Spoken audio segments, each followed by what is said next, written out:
Albert Einstein once said, everybody's a genius, but if you judge a fish by its ability to climb a tree, it will live its whole life believing that it is stupid.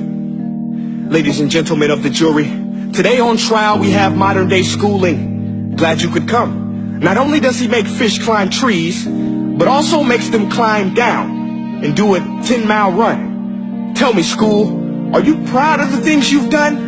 Turning millions of people into robots, do you find that fun? Do you realize how many kids relate to that fish swimming upstream in class, never finding their gifts, thinking they are stupid, believing they are useless? Well, the time has come, no more excuses. I call school to the stand and accuse him of killing creativity, individuality, and being intellectually abusive. He's an ancient institution that has outlived his usage. So, Your Honor, this concludes my opening statement, and if I may present the evidence of my case, I will prove it. Proceed. Exhibit A. Here's a modern day phone. Recognize it? Here's a phone from 150 years ago. Big difference, right? Stay with me. Here's a car from today, and here's a car from 150 years ago. Big difference, right? Well, get this. Here's a classroom of today, and here's a class we used 150 years ago. Now ain't that a shame? In literally more than a century, nothing has changed. Yet you claim to prepare students for the future? But with evidence like that, I must ask, do you prepare students for the future or the past?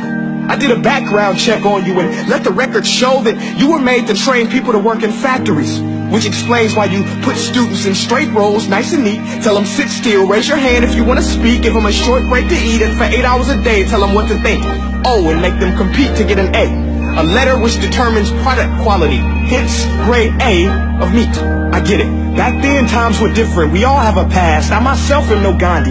But today, we don't need to make robot zombies. The world has progressed. And now we need people who think creatively, innovatively, critically, independently, with the ability to connect.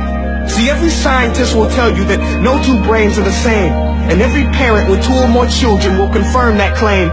So please explain why you treat students like cookie cutter frames or snapback hats, giving them this one-size-fits-all crap. Watch your language. Sorry, Your Honor, but if a doctor prescribed the exact same medicine to all of his patients, the results will be tragic. So many people will get sick, yet when it comes to school, this is exactly what happens. This educational malpractice, where one teacher stands in front of 20 kids, each one having different strengths, different needs, different gifts, different dreams, and you teach the same thing the same way?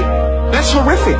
Ladies and gentlemen, the defendant should not be acquitted. This may be one of the worst criminal offenses ever to be committed.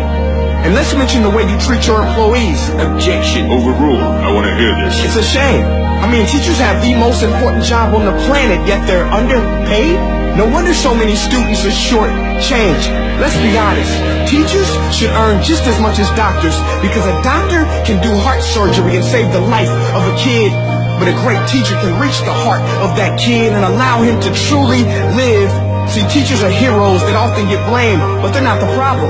They work in a system without many options or rights. Curriculums are created by policymakers, most of which have never taught a day in their life. Just obsessed with standardized tests. They think bubbling in a multiple choice question will determine success. That's outlandish. In fact, these tests are too crude to be used and should be abandoned, but don't take my word for it. Take Frederick J. Kelly, the man who invented standardized testing, who said, and I quote, "These tests are too crude to be used and should be abandoned." Ladies and gentlemen of the jury, if we continue down this road, the results will be lethal.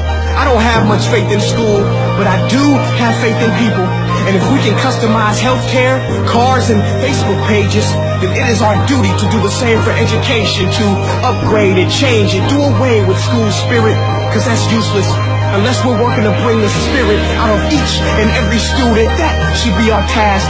No more Common Core. Instead, let's reach the core of every heart in every class. Sure, math is important, but no more than art or dance. Let's give every gift an equal chance. I know this sounds like a dream, but countries like Finland are doing impressive things.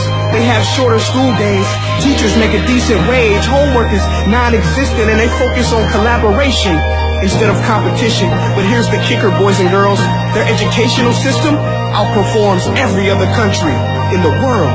Other places like Singapore are succeeding rapidly. Schools like Montessori, programs like Khan Academy, there is no single solution. But let's get moving, because while students may be 20% of our population, they are 100% of our future. So let's attend to their dreams, and there's no telling what we can achieve. This is a world in which I believe, a world where fish are no longer forced to climb trees. I rest my case.